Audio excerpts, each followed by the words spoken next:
Hello there. Thanks for joining me today on the program, Doctor Teach Me to Parent. We have a good program for you this morning as we continue part 2 of what we did last week, as we looked at 5 different words that are important for kids to learn. Not from the point of view of learning how to spell them or how to say them or how to write them, but how to obey them. How to use words and to let words follow your behavior or determine your behavior or lead your behavior.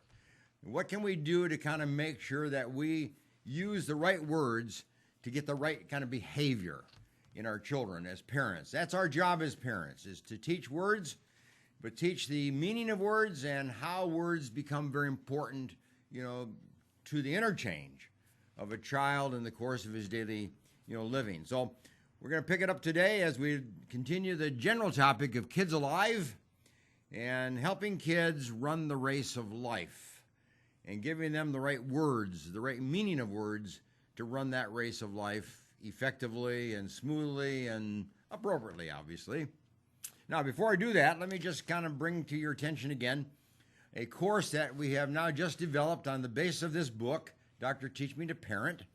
And the course is entitled Parenting Better. You see it on the screen there. It's offered by Fresno Pacific University, and it's not necessarily for college students. It's for parents, for grandparents.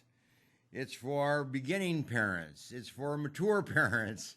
It's for those that want to develop a sense of better parenting and a sharper sense of parenting and more effective sense of parenting.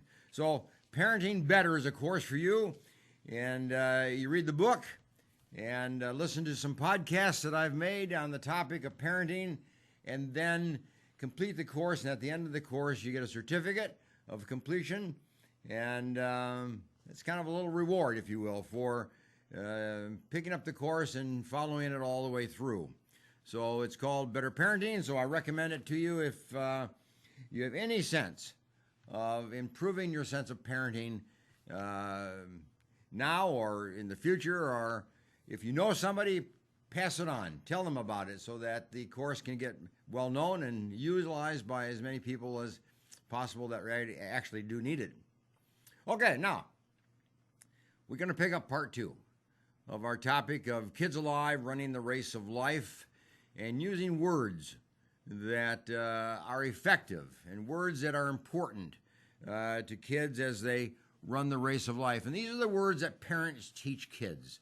These are the words that grandparents teach kids. These are the words that teachers teach kids. These are the words that kids teach kids. These are the words that we use to give a behavior pattern, to help us develop a behavior pattern that's effective and that's wise and that's appropriate and that's socially appropriate. So these are not words that we just learn how to spell. It's not as kind of a spelling list. These are words to obey by or to follow so that our general behavior patterns can become much more effective. And we're going to give you those words today. Now, last week, we gave you 5 words. And I'm going to just review those for you momentarily. But before I do that, here's a quote that we're going to pick up and put today's session in some kind of a context, if you will. Here's the quote. It says this: words are like flowers. We need to water them often. We must water them often. Words are things that grow within us. The meaning of words, we get better understanding of words. We use them better over time. We relate to words better. We understand words better over time. So they're like flowers. They kind of grow and they have different meaning and they have different purpose, for us in our life. And but we need to water them. That is, we need to use them. We need to practice them. We need to obey these words. We need to take these words and live by them. That's what's watering a flower. So think of words as are like flowers, and they're part of our life, but they make our life rich. They make our life effective. They make our life generally open with other people and interactive with other people and with our society. We interact much more effectively as we develop a vocabulary of words, the words that we come then to obey. So the book we're using, obviously, is the book I wrote some time back, Kids Alive. And I would like you to kind of get a copy of that book. If you have a child and you're in the process of teaching your child, the book is written kind of for kids that are about age 6 to 10, in that kind of age range. And parents, if you have kids in that age range, a very good book for you to use with your kids, and take a word per day and then discuss the word and use the word and relate to the word and practice the word on a daily basis. So maybe a word per day, or a word per week, or maybe a word every other day, or periodically pick up a word and then just talk about that word and use it and make it part of the child's life. So last time we took 5 words, and let me just give you a brief review of those words that we used last week if you didn't pick up the program. The first word I want you to remember is just prepare. I use that as a brain word. You know, kids are not born with the idea of preparing for the future, thinking into the future, organizing their future, getting ready for the future, whether it's 10 minutes ahead of time or an hour or a week. So you have to teach children the idea of preparing and the importance of preparing, and how to prepare for their day, and how to prepare for their week, and how to prepare for the weekend ahead of them, and how to prepare for things that are coming down the line, how to prepare for marriage, how to prepare for later life, how to prepare financially. You see, parents need to help child get that concept of preparing, and preparing in a way that gives them a readiness for the day that they're going to take on each day. So that was the first word we used. Then we go on to the word of no. Every kid needs to learn the word no. Every kid knows how to spell no, but it's the meaning of it. No means no. We don't do that. It means no today. It means no tomorrow. It means no however long we state that. So when we say the word no, that means everything stops at that point in time. We don't argue it. We don't discuss it. We don't belabor it. But we let that word no just be the answer to a question or the guideline for that particular behavior. So the word no is a very important one for a child to know and to understand and to follow and obey. Then we went on to the word truth. The word truth is a very important word because the word truth is the idea of making sure that we talk properly and we tell the truth and we tell what is on the stage for the day. And whatever the truth is today is the truth for tomorrow. It was the truth yesterday. We don't change the truth. We live by the truth, and the truth is the truth always. But we want kids to learn that they can trust us, that they can believe in us as parents, and that we can trust our kids, and we can believe in our kids because they tell the truth and because we tell the truth. So that was important there. Then we went on to the word gentleness. Gentleness is the soft word. Teaching kids to be gentle, teaching kids to be kind, teaching kids to be thoughtful of others, and to treat other people nicely and kindly and gently, and so that there isn't anger and there isn't conflict and there isn't tension between your child and other children, and between your child and you, or you and your child. So live gently in life, teaching children how to live gently. And then the last word we took was the word thanks. The word thanks. You know, that's an important word in our vocabulary. It's an important word in our social relationships. It's an important word in our family life. To say thank you when things have been done. We ask kids to do things. We have to follow up with thank you. We ask kids not to do certain things. And if they don't do those things, then we say thank you. Kids get a gift. Make sure that the kid says thank you. Kid gets a birthday gift, a Christmas gift. Make sure the kid learns how to say thank you, to send thank you notes, to send thank you messages, send thank you emails. Kids need to learn the word thanks is an important word in social relationships. It enhances social relationships. It enhances the way that we relate to other people. So make sure that you as a parent have taught your child not just the word thanks, but when to use it and how to use it and why it's an important word, and the different ways that we can express thanks in written form, in spoken form, and just in a gesture of a handshake or a pat on the back or a wave or a thumbs up or things like that, when we can say thank you for the things that have been done to us and for us. So those are the words we looked at last time, and important words for parents to teach their kids. And I'm going to go on now to 5 more words that we need to pick up as parents and we need to teach our kids. And that these words are the important ones to utilize in our relationships with our kids, but also teaching them as they have their relationships with their peers. And so the kids' book, Kids Alive, has a section or a page per word and little things that you can do to make sure that that word becomes an important word and becomes an understood word and a word that you know how to use and will use.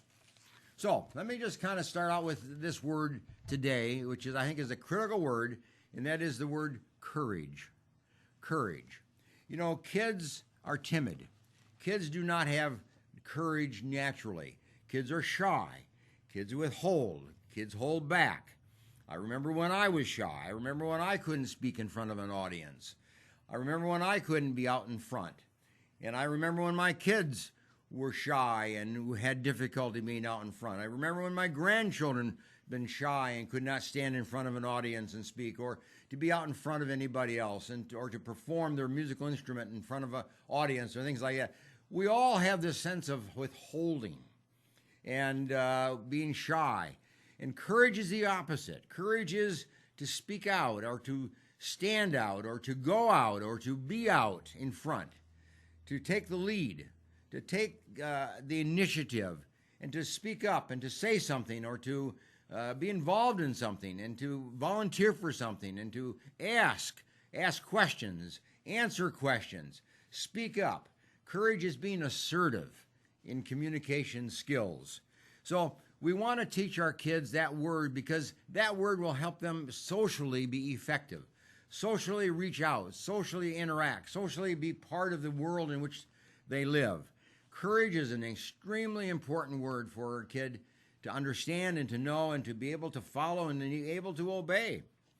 So how do you make a kid understand the word courage? Well, in my book, I have a couple activities and things that you can do as a family to help a child understand the word courage and to incorporate it into their life. For instance, around the table or as you drive in the car with a kid, talk about the word courage, what it means to you, how difficult it was for you as a parent to become courageous or to undertake some task. You had to have a lot of courage to do that. Tell a story about that. Let the kids know that you also had trouble with courage when you were young. And teach them how you overcame it. Tell little stories about that. That's part of parenting. Because that helps kids understand that courage is something learned, it's acquired, it's developed. And it's something that's very important, all of us. So try it. Use it within the context of family life and around the table. And as you work with your kids, show them when courage is needed. Give them an opportunity to practice courage. Give them a task to do, such as make a telephone call, or answer the phone and deal with the person that's calling, or go to the store and ask for some help, or ask for an item, or ask where something can be found in the store. Get the kids to start talking, asking, opening their life a little bit, taking that step of courage, because kids don't do that naturally. Kids naturally think they're going to be turned down or that's going to be embarrassed in some kind of way. But what we really want is our kids to understand that they are going to be more effective as an adult, and be more effective as a young adult, as they develop this sense of courage and be able to just reach forth and reach out into their community and into their life. Now, here's a little activity that you can do as a family. If you can do this, maybe pull a family together after dinner some night, or around the table, or on the weekend, or something like that, and have a little family activity of saying, let's write a definition of the word courage. But what you want to do is have a contest. You want to have every kid write the word courage and then write their definition of courage and then vote on the one that has the most creative definition or the most intelligent definition or the funniest definition or the wisest definition or whatever you want to do with that. But have a little contest with your kids as to how they write the word courage and how they write the meaning of that, the definition of that, and then celebrate that in some kind of way. Put it on the refrigerator and make that the word for the week. The word courage and the definition of it that you came up with as a family. Maybe you want to come up with one definition of an entire family so you all have the same definition.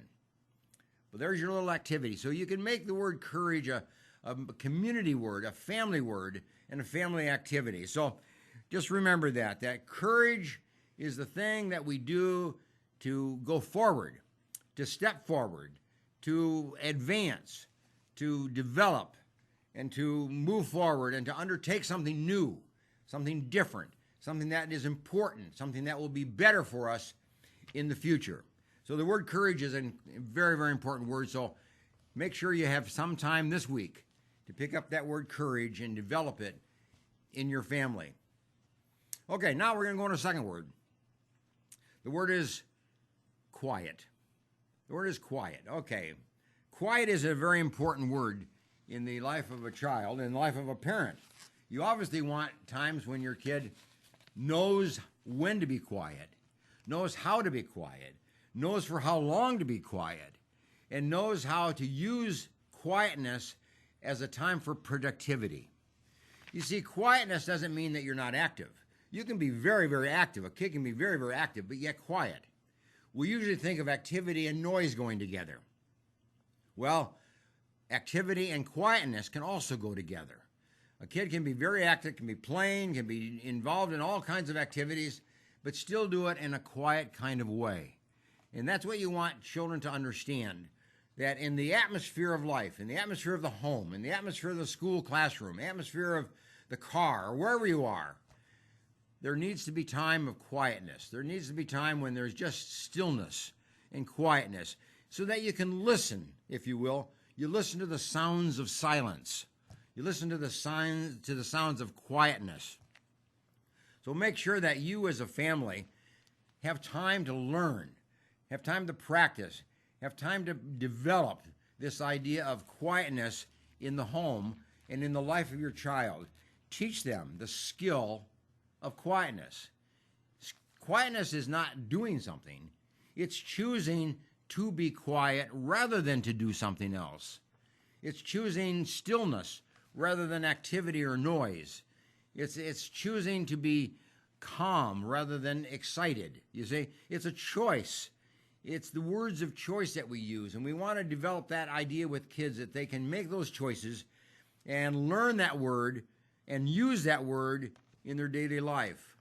Obviously, there are places of quiet in our community. When we go to the library, we think of that as a quiet place. We go to church, we think of that as a quiet place. You know, we go to a gymnasium, we think of that as a noisy place. We think of outside, that's a noisy place.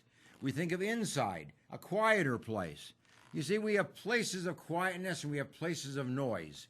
And we want children to learn that when they go into a particular environment, that they go into that environment with the idea of being quiet, being still. Shush, you say. That's the concept. And to make sure that your kids obey that and follow that when they're in those kind of places or those kind of rooms or those kind of buildings and so on. But otherwise, in the home, there are times of quietness. And when a parent says, okay, it's quiet time, that means quiet time. You know, there was a concept some time back that we used the word quiet time as a time of self-reflection, a time of meditation, to read something, maybe read something from the Bible, maybe read a little book, maybe read a story, and then just think on those words. Think of the story that you read. Think of the words that you read. Reflect on that and see what it means to you as an individual, what it means to you as a child. We use the idea of quiet time, and every child would be wiser if they learn this idea of quiet time. When in the day is a quiet time? 1 minute, 5 minutes, 10 minutes, maybe a half hour. But as a parent, teach the idea of being a quiet person at a particular time during the day and call it your quiet time, your time of stillness, your time of self-reflection, your time of just being alone and being in your own thoughts and being in your own little world. And use it as a time to grow and to come up with ideas and to solve problems and to be creative and to think of new ideas or, whatever it might be. Quiet time is a productive time. It's a productive time. But it's a time of stillness, and it's a time that you set aside so that something good comes from it. And then in life, and in adult life, and throughout life, we use that idea of quiet time. We need that time of quietness in our life to just calm down, to take the stress away, and to be still. Quiet time is an anti-stress activity. Teach it to your child so that as they grow up, they have this anti-stress strategy of a quiet time to reduce the stress in their life. So that's what you're doing as a parent when you think of the word quiet. So just make sure that you keep on that idea that you need a quiet time, your kids need a quiet time.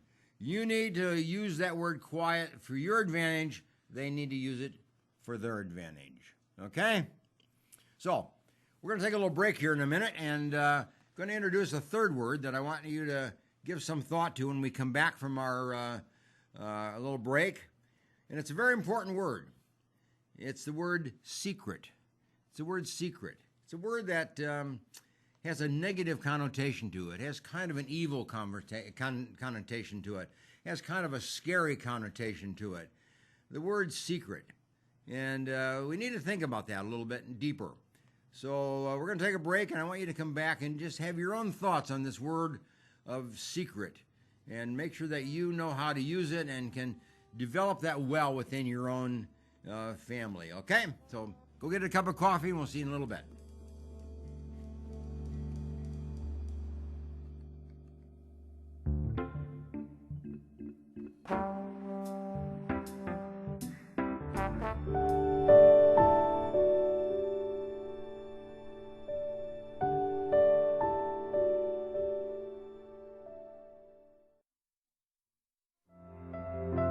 The in-house services we offer here at Total Life Change: anger management, one-on-one biblical counseling. We do a marriage enrichment, codependency and chemical dependency one-on-one counseling. We have a relapse prevention piece. We also do a lot of workshops where we inform and educate people on different topics. There is one-on-one individual sessions, and we also have group therapy that we work in a group. We find that can be so advantageous when you know you're not alone. The key is to call, email, online, and get a hold of one of the receptionists here, and we will do an assessment. We are not here to direct, guide, and force. We're here to meet you where you're at, then direct, then guide, and then give you options to break free.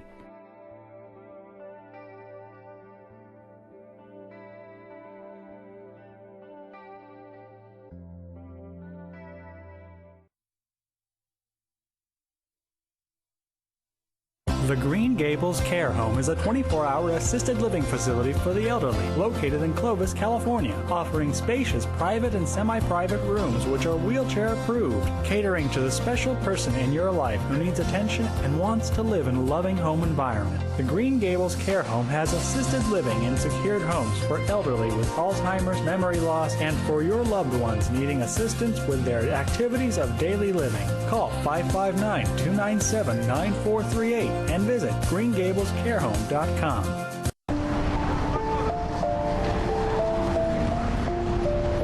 Sometimes good intentions hurt rather than help.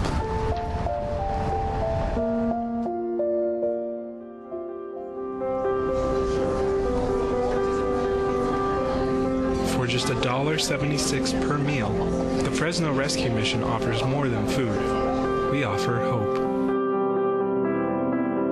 Please donate today. Do you need a locksmith? Layman's Lock and Safe Service and Repair is available for you. 559-228-1805. Gained a lot, learned a lot, and got a lot of love. If it weren't for the knowledge that I had gained from the classes at PCC, I probably wouldn't be the mom I am today. See, there it goes. I would love you to meet my son, Aaron. My situation was very difficult. I didn't know how my life was going to turn out. We graduated in June 2010, and we got married in July. And through family, the Pregnancy Care Center changed our lives. The Pregnancy Care Center was a huge vital part in helping me walk through that pregnancy, in educating me and loving on me during that time.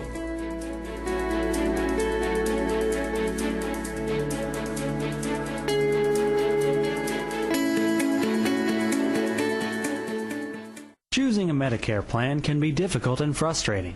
Susan Hatch can guide you through the Medicare maze and help find the right plan for you. Susan helps people understand the confusing and drastic changes that occur every year in Medicare. Susan will only recommend plans that will protect your assets and allow you to continue to see your personal doctor. As a 100% independent agent, Susan is not controlled by any particular insurance company to steer a person onto any one particular plan. Susan was awarded the #1 Medicare supplement agent in California. Look for Susan's Medicare question and answers every Monday in the Fresno Bee. Call Susan at 559-307-2287 and visit MedicareToday.net. CentralValleyTalk.com.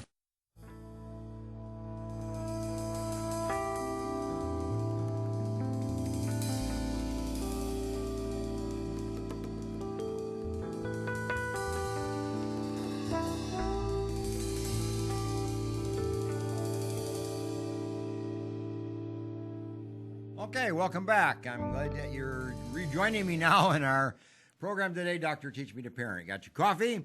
We're using words that we need to teach our kids under the general topic of kids alive, because this is really how kids interact with their society, interact with their peer group, interact with their world around, how they interact with you. We interact through words, and we need to use the right words in the right situation, the right time, and use them the right way. And we've been identifying a number of words, and now we're on number 7, the word of quiet, and then we're going to move on to number 8, the word secret. But in the meantime, I want you to just think of it this way, that you are the parent. You're the first parent. You're the first teacher. You're the first instructor. You're the first guide. You're the first mentor that a child has. And you want to make sure that you do your teaching job as a parent. You want to make sure that you have instructed your child in the words of life, in the words of effective living, of social skill, if you will. We aren't looking at words from a spelling point of view, but from an obedience point of view. What does a word mean? How do we obey that word? How do we use that word effectively? And how do we develop our life patterns around a particular word or a group of words, such as I'm proposing here today? So remember the quote that I started out with? I said this: words are like flowers. You know, they grow. They grow on us. They have value. They have meaning. They have importance, to us. And words are something that give life and give color to our life and give value to our life. But as they're like a flower, we must water them often. We must use them. We must use them in different ways. We must talk about them. We must practice them. We must discuss these words and their meaning to us and their importance to us. So words have value. Words have meaning. Words have importance. And you want to learn the right words of life, because that way you will develop your life. You develop the life of your child in an effective way by teaching your children the proper words of life, the proper social words of life. And all of these words will enhance the social value of a kid, will enhance the social impact, of a child, will enhance the social interactional patterns, with a child, with other peers and with teachers and with adults and so on. It's words that we relate to our community. It's words through which we have a meaningful relationship in life with other people. So we need vocabulary, not to just talk about it, but to live the vocabulary, to obey the vocabulary of life that we've been talking about, so far today and last week. Now, just again, one more time, remember this little course that I've developed. It's an online course on parenting entitled Parenting Better, offered through Fresno Pacific University. And you don't need to be a student. You don't need to enroll in the university for that. You just go to the address on the brochure itself at the bottom there. You just go to the online access the course, sign up, and take the class. And there it is on the screen in front of you. That's the access to it. And enhance your skills of being a parent. Enhance your skills of being an effective parent. And this is an opportunity for you to do that. And it's a good course. Many people have found it to be quite interesting and exciting and helpful. So I offer it to you for your benefit as well. Okay, now let's kind of pick up where we left off. We've been talking about all these different words that we need to develop in our children and help them understand and use. And I come to the word secret. Now, secret is a kind of a difficult word to understand because it's a kind of an evil word. We get the idea that when you tell secrets, you're telling something that you don't want anybody else to know. There's something wrong. There's something out of place. There's something that's not right. That's why we call these secrets. Don't tell this person, or don't tell this person. Don't tell mom, or don't tell dad, or don't tell the teacher, or whatever. And we get this idea that if you break a secret, you're squealing. If you break a secret, you're doing something wrong and bad against somebody. So really, the idea of a secret is you don't use that. You don't enter into the secret world of life. You don't take on secrets. You don't tell secrets. You don't carry secrets with you, because oftentimes secrets then become a very negative kind of an event, or has a negative influence on our life.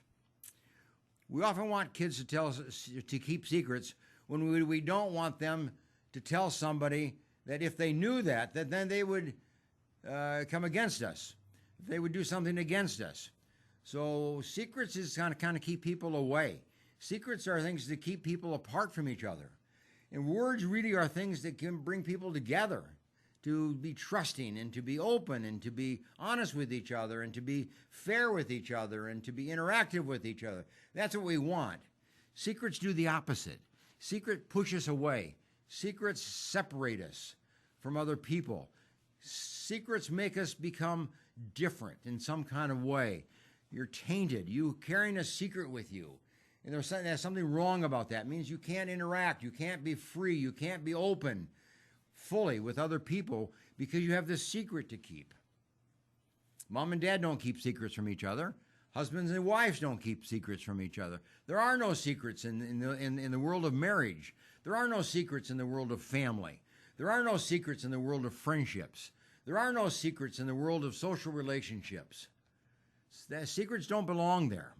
So we don't want secrets to enter in and destroy relationships and destroy patterns of behavior that are established within the family or the marriage or the school classroom or the playground or among your peers or among your siblings or, whatever it might be.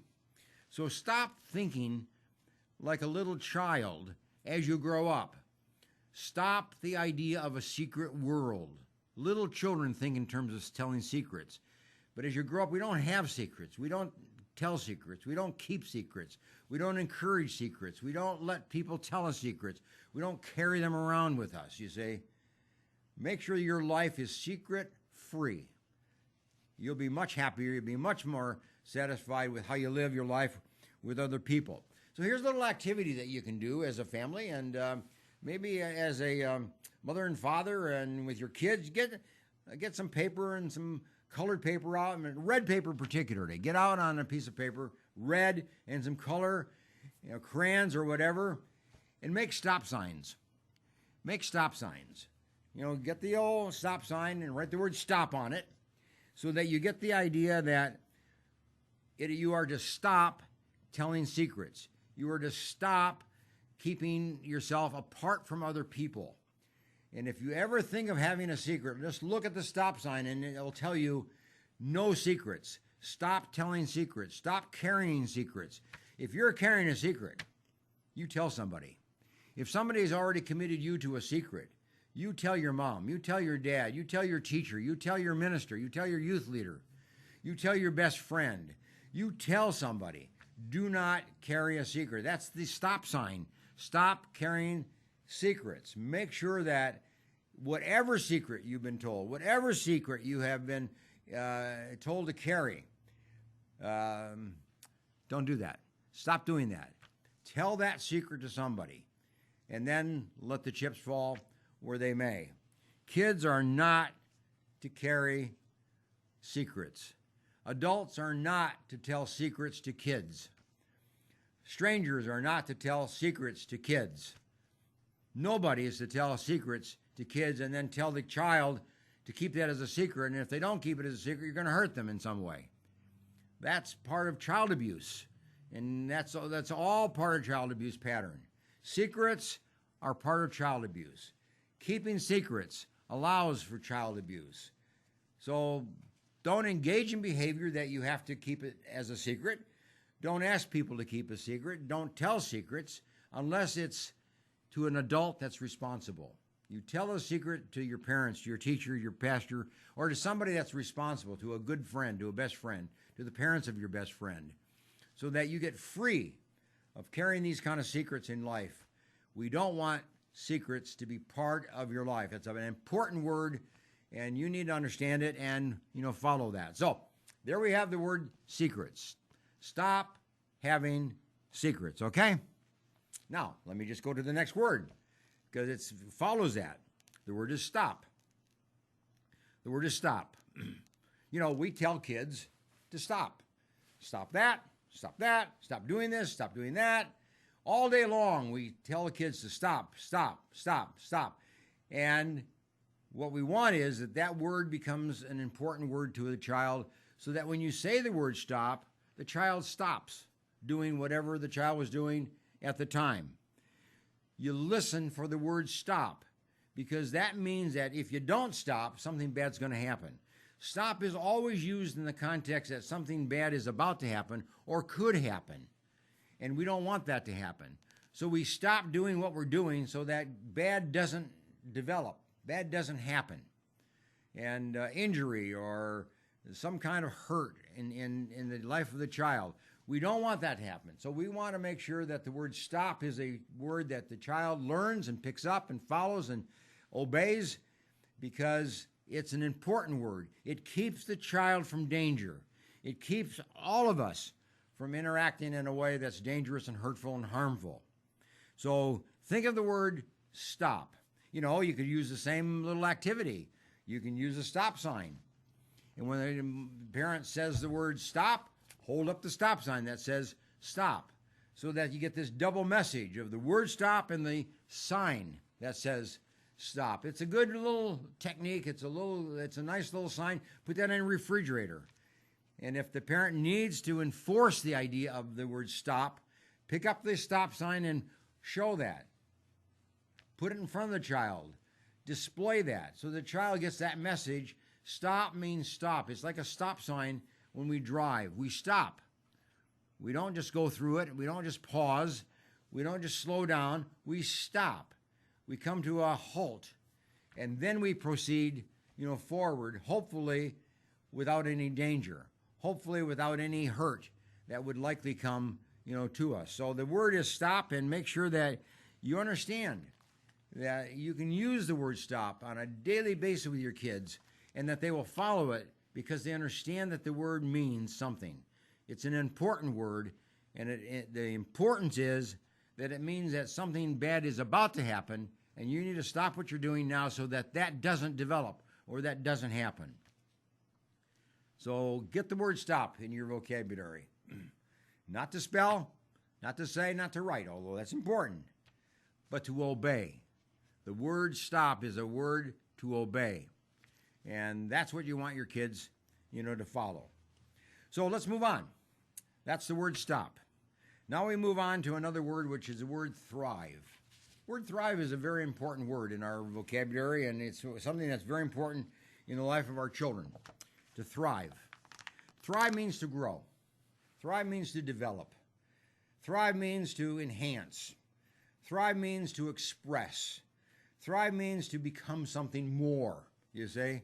It's like a plant. It starts out with a little bud, and then it develops into a flower, and that flower becomes bigger and more full. And that's what children do as they thrive. They start out being something very small and contained. And then they become something more, and they become something even more, and they become something even more. So we thrive through experiences. We thrive through our relationships. We thrive through our parenting skills with our children. We thrive as parents. They thrive as children. It's a mutual thriving relationship that we have within the context of the family. But to grow and to prosper, to grow and to influence, to grow and to become something more than you are at this particular point in time, to develop the skills, develop the traits, develop the attributes that you have and that you've been born with and that you fully develop as an individual.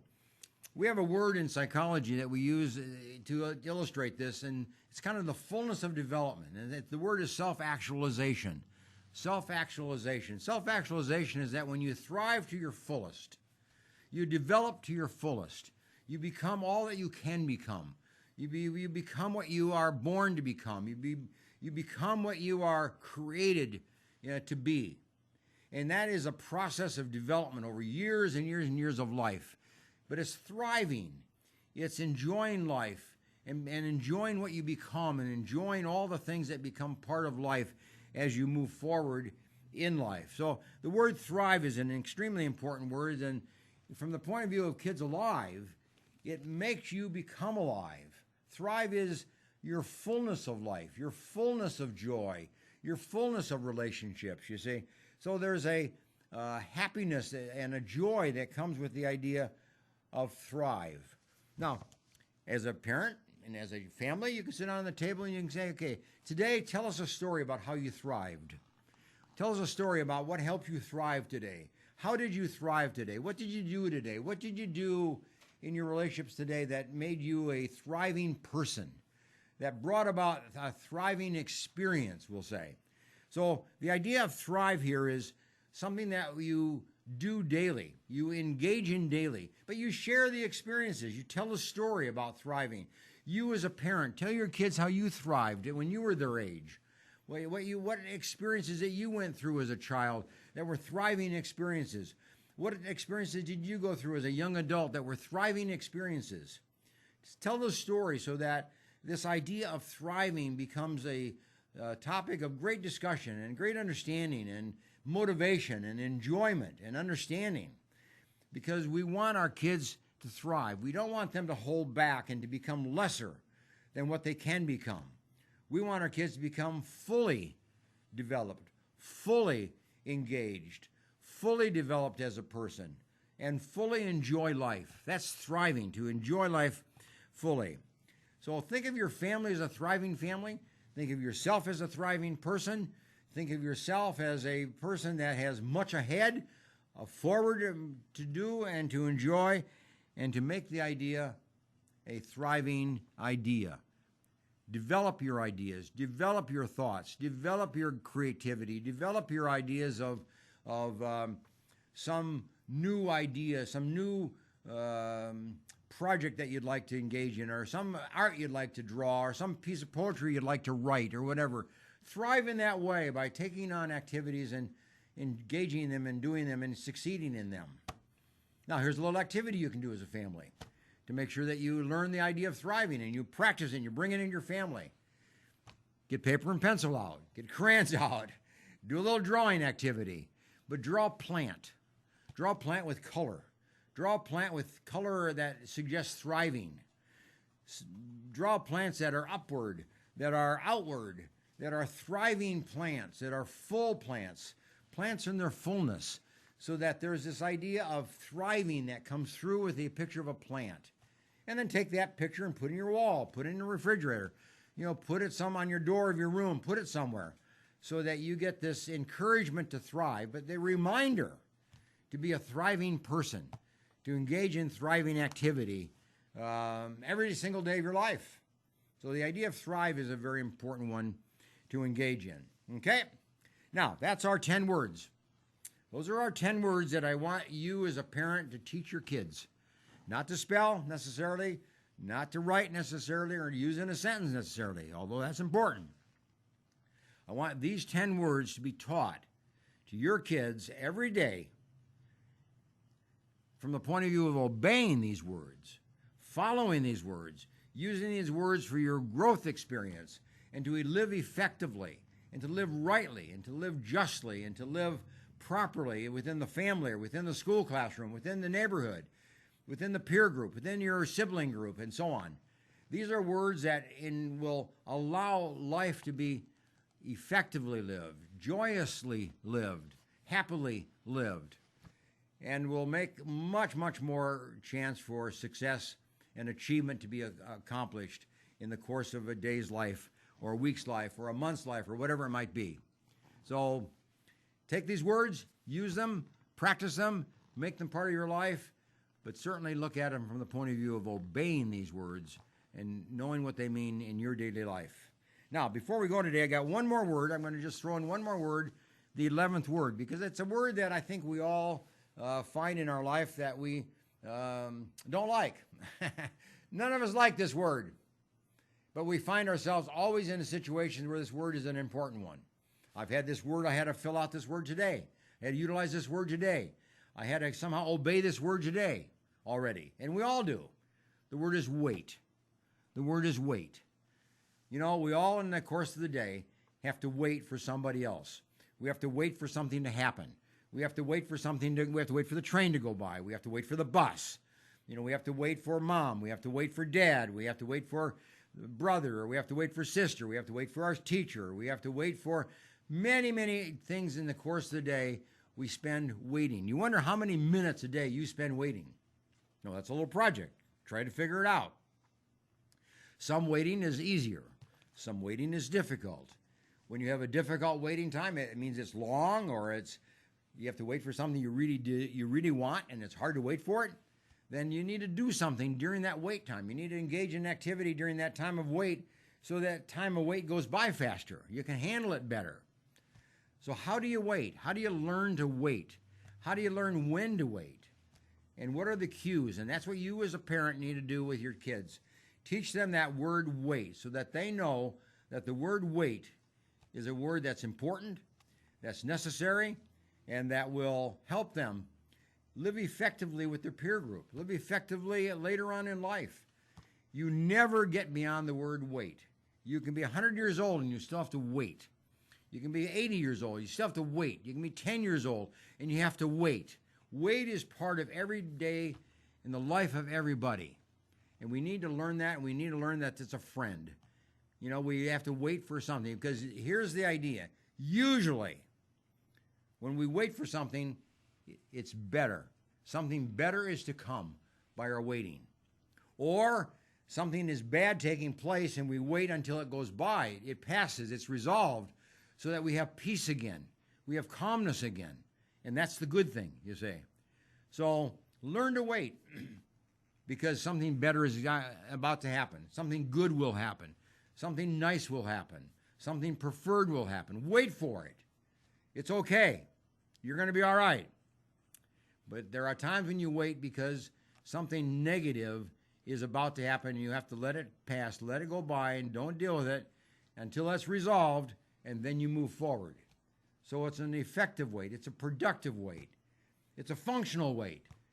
We have to learn how to live the word wait and make sure that our life has good times of wait, because good things happen after the word wait. So, as a family, talk about it tonight. Tell an experience about how you had to wait today and that it was a good thing or it was a bad thing. It was a hard thing. It was a difficult thing to do, but you did it. You were able to wait and make sure that you were able to accomplish some kind of a goal, or you were able to get something that you wanted because you were able to wait for it.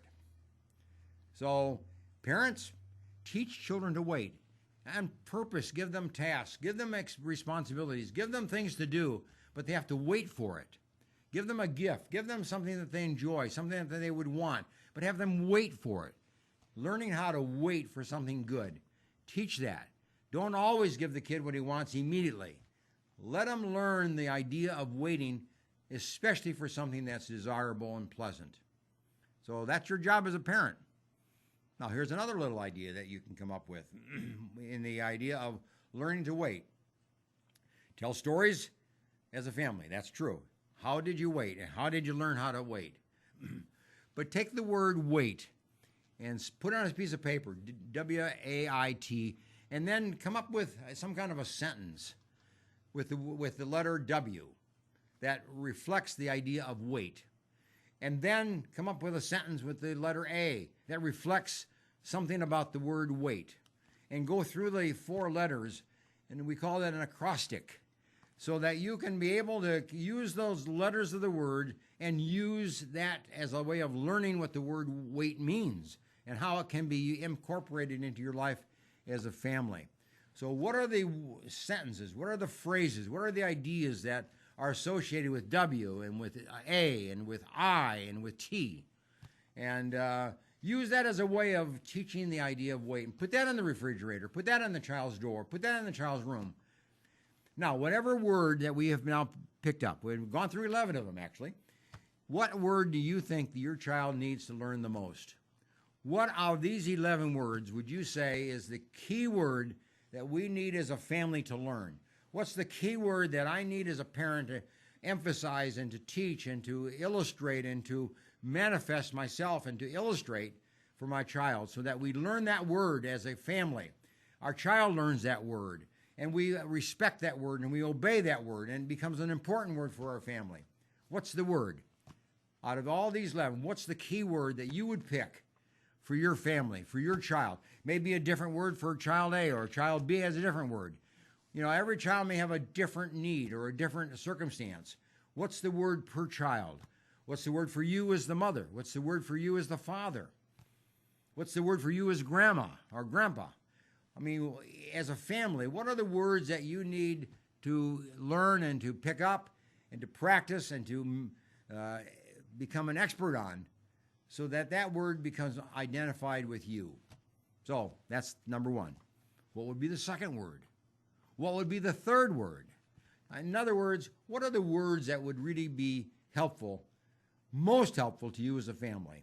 I've given you 11 words. You can't do all 11 at one time. You just can't do that. But you can do one at a time. You might be able to do 2 words. You might be able to do even 3 words, but that's usually the limit. We can't kind of practice and use and develop and learn more than 2 or 3 things at a time. So pick a word, pick 2 words, pick 3 words per child, and then start using those words. Start emphasizing, start talking about, start reflecting them, start reminding kids of those words until they really have it down and have learned it and have exercised it and now practice it and live by it. And then move on to word number 4, and then move on to word number 5, and move on to word number 6, and so on. But pick up the words that are important that you want your kids to learn and start teaching these words, 1 at a time, 2 at a time, depending on the age of your kid. But make sure that these words are part of our family vocabulary, part of your family vocabulary. So Kids Alive is the book. You can get it on Barnes & Noble. You can get it on Amazon. You can get it from my office. Get it from my website. That's shown on the screen in front of you there. You can pick up the book, Kids Alive. And I would recommend that you learn that idea of taking words from the book, Kids Alive, because these are words that help kids run the race of life, live the race of life, to interact with others and to be an enjoyable kid, a happy kid, a productive kid. That's what we're learning, to do. So again, let me just remind you, if you want to take a course, actually take a full course on parenting, here it is online, Parenting Better. You can pick that up, and it's sponsored by Fresno Pacific University, and it's online, so you can do it at your own speed. You got a year to do it. So you do a little bit today, a little bit another day, a little bit another day, and over time, you can pick up the course and learn much better parenting skills than maybe you're exercising at this point in time. So I recommend that for you. Okay, now before we end today, let me give you just a quote to kind of wrap it up and kind of put this all into context for today. Good words are like good friends. They are good for your health. Good words are like good friends. They are good for your health. We know that friendship contributes to good health. We know that. There's much research In the healthier people have more friends. Healthy people do have friends. They have healthy friends. So words are like that. They will generate friendships and they'll generate better health because they bring people into your life and they bring positive relationships into your life. So that's our program for today. And the last time, Kids Alive, Part 1, and this is Part 2 today. So pick up the book and get the words that are important to you. The words are important to your family. Learn them, practice them, and learn to live by them and obey them. Nice to have you with me, and we'll see you next week. Bye for now.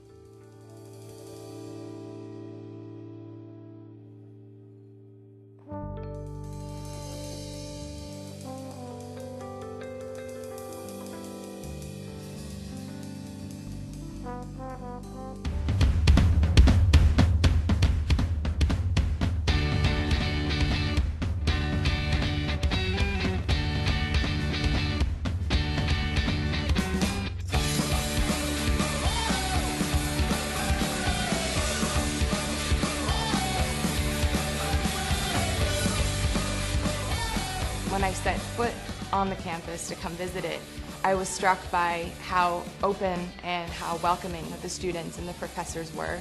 Coming to Gordon was like coming home. I think intentional community is what Jesus modeled with his disciples, and Gordon has really fostered a good place for intentional community to happen. Gordon is a place where you can meet people from all over the world and hear their stories. I meet a lot of different people who are shaping who I am today. Gordon seeks to graduate men and women of character and of leadership, and the world is the place where Gordon students belong.